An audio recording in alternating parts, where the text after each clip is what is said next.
तो hello innovators, अपनी आज की वीडियो में हम डेटा स्ट्रक्चर्स और एल्गोरिदम्स की डेफिनेशंस, इंपॉर्टेंस और यूज केसेस के बारे में जानेंगे। तो बिना टाइम वेस्ट किए चलते हैं अपनी आज की वीडियो में।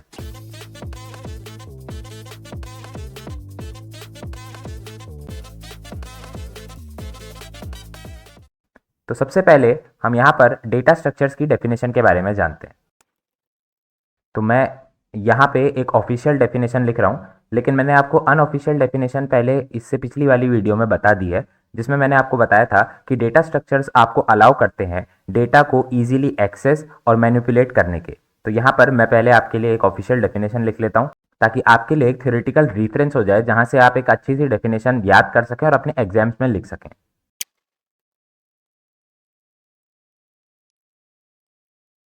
तो यहाँ पर मैंने आपके लिए एक ऑर्गेनाइज डेफिनेशन लिख ली है, तो हम इसको वर्ड बाय वर्ड देखेंगे कि इसमें आखिर लिखा क्या है। तो सबसे पहले यहाँ पे लिखा है कि ये एक ऑर्गेनाइजेशनल फॉर्मेट है, मतलब डेटा स्ट्रक्चर्स आपको एक फॉर्मेट प्रोवाइड करता है for storing and manipulating data, जो कि मैं उतनी देर से कह रहा था कि ये सिर्फ आपको स्टोर और मैनिपुलेट करने के लिए प्रोवाइड करता है। They provide systematic methods for data storage, retrieval and operations crucial for optimizing algorithmic efficiency. अब यहीं पे आपने एल्गोरिदम पढ़ लिया है, इसीलिए हम डेटा स्ट्रक्चर्स और एल्गोरिदम्स को साथ में पढ़ते हैं, जबकि ये दोनों एकदम डिफरेंट टॉपिक्स हैं, लेकिन ये हैंड टू हैंड एक्ट करते हैं कंप्यूटर साइंस में। तो यहाँ पर हम सिर्फ और सिर्फ एल्गोरिदमिक एफिशिएंसी और रिसोर्स यूटिलाइजेशन को मैक्सिमाइज करना चाह रहे हैं या ऑप्टिमाइज करना चाह रहे हैं, ताकि हमारा आउटपुट जो हो वो ऑप्टिमल निकले। इसका मतलब क्या है, जैसे आपने कई बार लोगों से सुना होगा कि डीएसए पढ़ ले तेरी अच्छी प्लेसमेंट लग जाएगी, डीएसए पढ़ ले, बहुत कुछ सारी कंपनीज में इंटरव्यूज में वही पूछा जाता है। तो क्यों? क्योंकि आज जो ज़माना है वो फास्ट होना चाह रहा है। मतलब जितनी कंपनीज हैं वो अपने रिसोर्सेज को अच्छे से यूटिलाइज करना चाहती हैं और फास्ट वे में यूटिलाइज करना चाहती है। तो डेटा स्ट्रक्चर्स आपको रिसोर्स यूटिलाइजेशन और एल्गोरिथमिक एफिशिएंसी प्रोवाइड कराता है bye storing data in a better way. तो यही हमें पढ़ना है कि ये कैसे हम अच्छे तरीके से डेटा को स्टोर कर सकते हैं मेमोरी में। वो सारी चीज़ें हम डेटा स्ट्रक्चर्स के अंदर पढ़ते हैं। तो अब हम इसकी इंपॉर्टेंस जानते हैं कि आखिर इसकी इंपॉर्टेंस क्या है, डेटा स्ट्रक्चर्स हम क्यों पढ़ रहे हैं। तो सबसे पहला पॉइंट तो हमने यहीं पे देख लिया है, पहले यहाँ पे मैं लिख लेता हूँ। तो सबसे पहला पॉइंट जो है हमने अभी अभी देख लिया है, efficient data retrieval. Efficient data retrieval का ये मतलब है कि आपने जो डेटा स्टोर किया है, जब आप उसे वापस सर्च कर रहे हैं या रिट्रीव करना चाह रहे हैं, तो वो आप एक बेटर वे में कर सकें। ये सब डेटा स्ट्रक्चर्स की मदद से पॉसिबल होता है। इसके बाद सेकंड जो हमारे पास इंपॉर्टेंस है, अब क्योंकि अगर आपका डेटा अच्छे से स्टोर्ड है, अच्छे से ऑप्टिमाइज्ड वे में रिट्रीव हो सकता है, तो जितने इसके अलावा आपके पास ऑपरेशंस होंगे, जैसे आपको कोई चीज़ अपडेट करनी है, आपको किसी चीज़ में एडिशन करना है, सब्ट्रैक्शन करना है, मैट्रिक्स मल्टीप्लिकेशन करना है, ये सारी चीज़ें ऑप्टिमाइज्ड तरीके से हो सकती हैं। इसीलिए ऑप्टिमाइज्ड ऑपरेशन भी एक इंपॉर्टेंस है। इसके बाद हमारे पास अगला इंपॉर्टेंस है रिसोर्स यूटिलाइजेशन। इस चीज़ के बारे में मैंने आपसे पिछली स्लाइड में भी बात करी कि कैसे डेटा स्ट्रक्चर्स हमें एक बेटर वे में रिसोर्सेज को यूटिलाइज करने में हेल्प करते हैं। इसके अलावा चौथी इंपॉर्टेंस हमारे पास है, हम आगे जब डेटा स्ट्रक्चर्स अच्छे से पढ़ेंगे तब मैं आपको समझाऊंगा कि कैसे ये हमें कोड रीयूजेबिलिटी में भी हेल्प करते हैं। अभी के लिए आप बस इसे याद कर लीजिए कि क्या क्या इसके इंपॉर्टेंट पॉइंट्स हैं, कहाँ कहाँ हम इसे यूज़ करते हैं। इसके बाद हम कहाँ कहाँ इसे यूज़ करते हैं, हम यहाँ पे आगे देखेंगे कि यूज़ केसेस क्या हैं इसके। तो मैं उसे अगली स्लाइड में आपको बताता हूँ यूज़ केसेस। तो सबसे पहला यूज़ केस हमारे पास है, तो अगर आपने कंप्यूटर साइंस के बारे में थोड़ी स्टडी करी होगी तो आपने DBMS एक टर्म सुना होगा, डेटाबेस मैनेजमेंट सिस्टम। अगर आपने नहीं सुना है तो आप आगे सुनेंगे। डेटाबेस मैनेजमेंट सिस्टम्स हमें डेटा को स्टोर करने और अच्छे से यूटिलाइज करने में हेल्प करते हैं। तो डेटाबेसेस जो हैं वो अल्टीमेटली बैकग्राउंड में डेटा स्ट्रक्चर्स को ही यूज़ कर रहे हैं। तो इसीलिए आप जब भी डेटाबेस मैनेजमेंट सिस्टम्स के बारे में पढ़ेंगे आपको डेटा स्ट्रक्चर्स की याद आएगी, इसीलिए डेटा स्ट्रक्चर्स पढ़ना आपके लिए इंपॉर्टेंट है। इसके बाद हमारे पास अगला यूज केस है, अगर आप एल्गोरिदम्स पढ़ते हैं तो आप एल्गोरिदम्स बिना डेटा स्ट्रक्चर्स को पढ़े नहीं पढ़ सकते हैं। क्यों? क्योंकि हर एल्गोरिदम के लिए एक प्रिफर्ड डेटा स्ट्रक्चर होता है कि इस डेटा स्ट्रक्चर पे आप उस एल्गोरिदम को लगाएंगे तो आपका आंसर जल्दी आएगा, या कुछ एल्गोरिदम्स ऐसे होते हैं जिनमें कुछ डेटा स्ट्रक्चर्स काम ही नहीं करते हैं। तो वो हम आगे पढ़ेंगे। जब हम डेटा स्ट्रक्चर्स के बाद एल्गोरिदम पढ़ेंगे तब आपके ये सारी चीज़ें समझ आएंगी कि कैसे ये सब पॉसिबल हो रहा है। इसके अलावा हमारे पास अगला यूज केस है।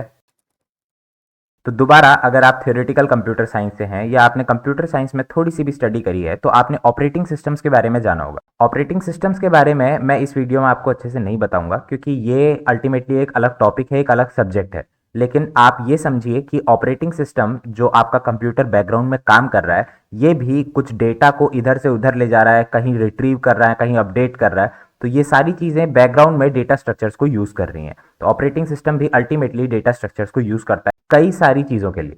इसके बाद हमारे पास अगला जो यूज़ केस है वो है, तो अगर आप कंप्यूटर साइंस बैकग्राउंड से हैं तो आप भी आगे अगर कंप्यूटर साइंस में रिसर्च करना चाहते हैं, आगे पढ़ना चाहते हैं, तो आपने कुछ एग्जाम्स के नाम सुने होंगे। अगर नहीं सुने हैं तो मैं आपको कुछ एग्जाम्स रिकमेंड कर लेता हूं, इनके बारे में आप बाद में जाके चेक कीजिएगा। तो सबसे पहला आपके पास है जेस्ट, जॉइंट एंट्रेंस स्क्रीनिंग टेस्ट। इसके अलावा आप टिफर चेक कर सकते हैं, Tata institute of fundamental research. इसके अलावा आप गेट चेक कर सकते हैं। तो ये सारे एग्जाम्स आप चेक कर सकते हैं। इनके सिलेबस में database management, algorithms, operating system और कंपाइलर डिजाइन बहुत प्रीडोमिनेंटली पूछा जाता है। और ये सारी चीजें बैकग्राउंड में डेटा स्ट्रक्चर्स को यूज करती हैं। अब वो सारी चीजें तो आप जब इन सब्जेक्ट्स को पढ़ेंगे तभी समझेंगे कि कैसे यूज करते हैं। लेकिन अभी के लिए आप ये समझिए कि जहां जहां डेटा को यूज करना होगा वहां वहां आपको डेटा स्ट्रक्चर्स की एक बेसिक अंडरस्टैंडिंग होनी चाहिए। इसके बाद हमारे पास कुछ और भी पॉइंट्स हैं, जैसे कि आर्टिफिशियल इंटेलिजेंस। आर्टिफिशियल इंटेलिजेंस में भी ग्राफ्स और ट्री का बहुत अच्छे से यूज किया जाता है। इनके बारे में इन डेप्थ नोट्स आपको मैं डिस्क्रिप्शन में दे दूंगा, आप जाके वहां से चेक कर सकते हैं। मेरी वेबसाइट पे मैं सारे के सारे नोट्स अपलोड करता रहता हूं, तो आप वहां जाके चेक कर सकते हैं। इसके बाद अगला जो यूज केस हमारे पास है, नेटवर्किंग। नेटवर्किंग भी जो है इन सारे एग्जाम्स में बहुत पूछा जाता है, तो वो समझने के लिए भी आपको डेटा स्ट्रक्चर्स पढ़ना होगा।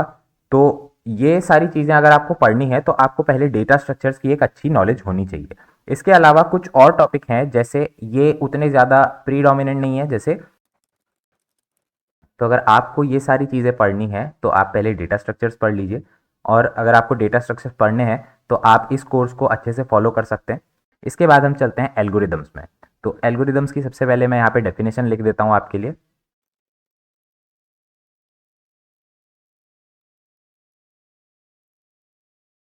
तो यहाँ पर मैंने आपके लिए डेफिनेशन लिख ली है बेसिक एल्गोरिदम्स की।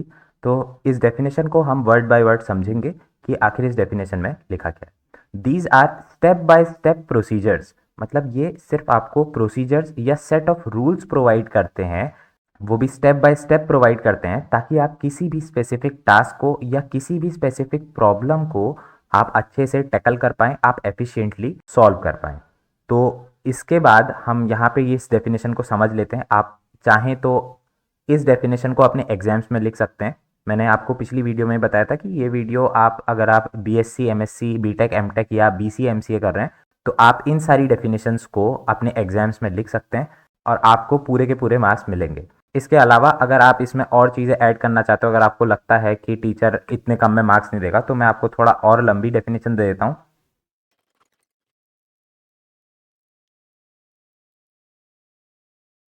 अब आप सोच रहे होंगे कि इतनी लंबी डेफिनेशन इसने लिख दी, इतनी याद कैसे होगी। तो आपको इसमें बेसिक बेसिक टर्म्स खाली याद रखना है कि यहाँ पे लिखा है they are fundamental to computing, guiding the execution of operations and decision making processes. मतलब आप अगर इन तीनों में से कोई भी एक टर्म लिख दें आपको पूरे मार्क्स मिल जाएंगे।